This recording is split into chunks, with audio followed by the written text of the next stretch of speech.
no? Naghan magitag mga panglantaw sunahan, no? Ang verse 7, naging pag-isa sa verse 7. Yun siya nga, unsa bay atong dala sa pagkatao nato dinhi sa kalibutan. Wala o unsa may atong madala ni kamatay nato. Pero wala usab, no? Mula nga isa gyud gipasagot kanato ini nga sa atong kinabuhi karon makigsunan. Kung atong ablihon ang hope, no? Or there is Psalms 49. At malikot ang hope niya, ang Psalms 49, yun ay tignon niya, no? Kung sa diha sulti niya sa Psalms 49.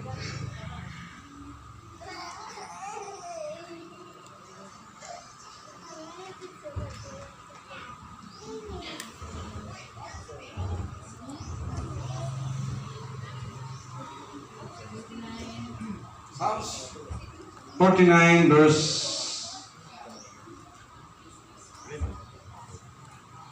17, no?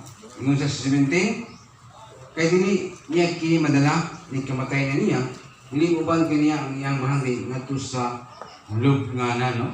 Kini pasabot lang yun dinhi, no? Sa imong kinabuhi sa tuod nakakala sa hamugaway nga pagpuyo, nakakadagang ilong nga mga bahangli dinhi kalibutan na malingkamot lang kita nga sa atong pagpuyo na ang kalipay atong pagpuyo walay mga gulanan pohon, no? Kung nakas kauswagan sa mong kinabuhi karon paningkamuti nga walay dili ka makapasakit nga to sa tao imong buhaton nga mahimo kang ikaw magpalipayon nga mga tao po das palibot yung malipay mo sila tungod kay nakita nila nga yung pagkristohanon imong ipadayag gayud ang pagkakristohan nimo ngadto sa katawhan sa naglibot o na imong mga kasilinganan, no? Muna sa ato karon nga dagan sa tuwang pagpuyo nining kalibutan. Nagkan nagitag mga masinatian karon na panahon sa tuwang mga problema. Dili maginakalikayan nga natay mga problema karon. Dili na to kalikayat kung atong panahon, dili man piminti sa nasa kamugaway nga panahon, no? Kung naay init, na may ulan, kung naay ulan, maglisod pa ka pagpagita og init tungod kay tingulan man gayud ka ng bahina. Nga mo kailangan matrabaho pa sa tingulan na. Kayon kas magulingon nga usa man ako minis pagita sa akong kinahanglan. Nga naaman ta sa tingulan nga panahon nya ni makatrabaho gayud sakto tungod kay dili man ta pwede nga trabaho nga nasa pagpasiulan, no? So ang punto lamang yun diha kay sunan nga kupinto lamang kita unsay anaa kanato. Kung yung kasong bulingon nga ang anaa kanako kay jutay lamang nga butang. Jutay lamang nga butang nga makatabang kanako, no? Ngayon nga kupinto lamang, no? Ay lang paningkamuti nga dito sama sa ka tulisan, no? Nga kuhaon niya sa dili niya, ha? No? Ang kinabuhi sa katulisan, kuhaon niya ang butang sa tao nga dili siya ngay manilabot niya tungod kay dili na kana iya, ha? Usab na ato pagabuhaton karon sa kinabuhi. Natay pagandoy sunahan manikamot naman kita mo, muhuwat naman kita sa sustong panahon nga ato kana makapot o ato kana siya mahimo nga makapahimot sa uban, dili ta makapasakit sa uban, no? Mumita sa dagan karon sa itong pagpaningkamot sa itong kinabuhi. Doon ay gisulti gayud, no? Ang pulong sa Ginoo nga kinahanglan ginato nga makapot ang ato ang kabuton sa Ginoo, mabuhat nato ang kabuton sa Ginoo ug dili nato kini buhaton nga makapasakit ta nato sa uban, no? Kaysa ato karon nga pagpaningkamot, nagkadaya magina ato mga panglantaw sunahan. Nagkadaya ang atong mga pamaagi sa pagkabot sa atong mga ipangandoy sa itong kinabuhi. Kanang-kanan, ato lamang kanang salig sa Dios, sumanangit ta kaniya sa ngayon atong pagabuhaton aron nga Dios malipay nini kanato, no? Wala tao o mangandoy nga magpabilin na lang siya nga pobre. Kita tanan nangandoy kita nga magpabilin magabot kita to ang panahon nga natas kamugaway nga pagpuyo, no? Ang Hope 21 nasa isulting dinipod. Mingon siya, natawa ko nga hubok, no? O gumatay sa ako nga hubok. Mo kanya isulti ni Hope, no? Ang Ginoo mo ay naghatag og siya usab ang nagbawi dalayon ang iyang ngalan. Mingon siya, natawa ko nga hubok, no? O gumatay sa ako nga hubok, no? Mo na sa pagbulingon kung ato ni sabton pag-ayo, maglisod ka niya pagsabot kung wala kay kaalam nga ihatag sa Dios kanimo, no? Usay sabot nato nini. Ingon din diri nga kung tawa kong hubo, matay mawala sa kuning kalimutan nga hubo, no? Reality man yun, no? ikan sa paghimugso imo ning kalibutan, ikan sa paghimugso ikan sa tawangtan sa imong kubo ug ikaw wala ka magsinadaan. Nya sa diha mamatay ka, kubuan na ka. Tungod kay sa may imong himuon nga makahatag nimo ay dan-aon sa imong lawas nga patay naman ka, no? Kumain ka sa kulingon nga pamaligi na mahubo-upoy, no? Dili mo siya literal nga hubo, no? Sa imong kinabuhi ang buot-sabot na ito ini nga kung mamatay ka, wala madala nimo ikan sa imong pagkanaan ining kalibutan.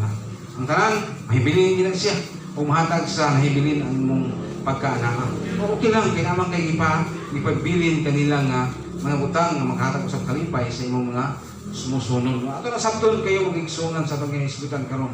Magkontento sa inaaka nato o ato dili ta ingon nga magpalabi sa ato ang pagbati niya may nahinungdan nga makapasakit ka sa imong isip ka tao. Muna ingon niya nga the joy of living is a contented life, no? Kung makondento ka sa imong gulingon, nagay ang kalipay nga makabuot sa imong kinabuhi, no? Dili ka mobati og kalabang makapasakit ka sa imong isip ka tao, dili sab ka masakitan pod sa gisulti sa mga tao. Pero sa imong kaugalingon, imong naaplikar ang imong nahibaluan sa pulong sa Ginoo, kaningon nga makontento mo sa ana kanato, no? Diya sa Hebrehanon 13 ato ni nabasa. Nag-exulti din si Hebrehanon 13 verse 5 sa tapusan kay sunan. Balik na kayo sa karon po kay ang atong oras. Hapit naman yun, no? Ang Hebrehanon 13 verse 5, ayo igugma ang salapi, kinanglan mga kontento mo sa unsay anak ninyo, kaningon ang Dios, di yun kabubiyangan ko talikdan, no? Sa itong kanawi, kagsunan, kung sa ipot sabot niya, ayo igugma ang salapi, no? Nilot kayo mag-isunan nga, sa panahon nga nata sa kamugaway nga pagpuyo, ato yung luman kanunay ang Diyos, niya, na siya atong Diyos nga itong ginagalan, siya atong Diyos, Diyos sa tanan Diyos niya siya, no? Kung may itong paningkamutan nga maunang siya kanunay sa ito ang kinabuhi. Dili na ito ingon nga makalimtan na ito ang Diyos kung kay nakay dahang mga butang, niling kay butang na makalimtan na niyo mga pagduro sa Ginoo. Kung saan kalayo ang imong panimalay, kung saan kalayo ang imong kahimtang sa imong himutangan sa imong pagpuyo, no? Namang kaman himutang sa pinakabukid nga bahin. Nagkinahanglan nga mapakita na ito ang pagmahal sa Ginoo. Pagmahal sa pagbuhingan Diyos.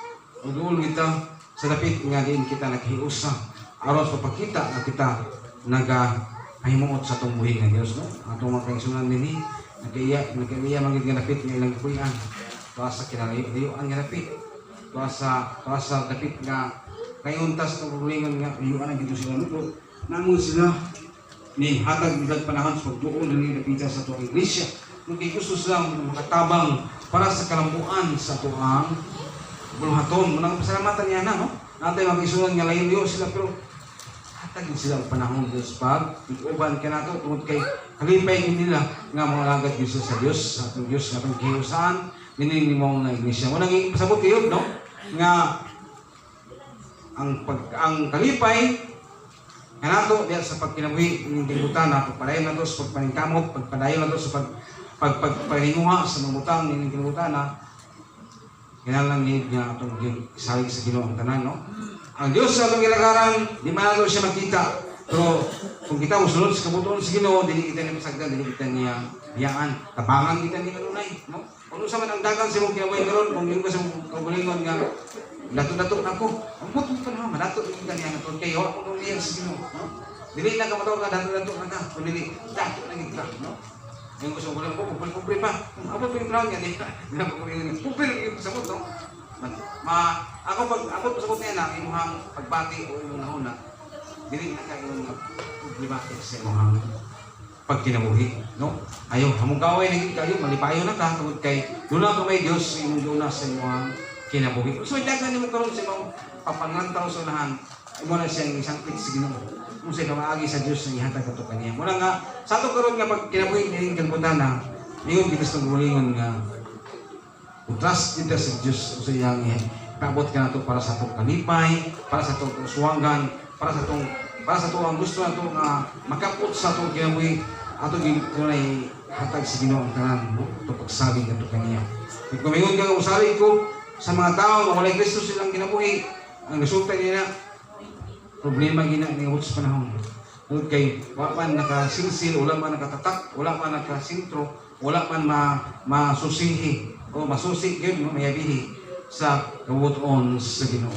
Kung sa itong kinabuhi, karon isang gusto kalipay karon sa imong kinabuhi. Kung gusto ka nga kabaton o gusto nga maangkon mo sa imong kinabuhi, nalay pasabot nga mabuting tulong taon sa anak kanato, no? Murag napay panahon ni unta, hindi pa na ako ingon nga diyan na tama na akong pagisgot, pero namatay time, no? Nga tapos ta sa atong oras nga panagyod, no? Human kita ato ang malandong sa pulong sa Ginoo.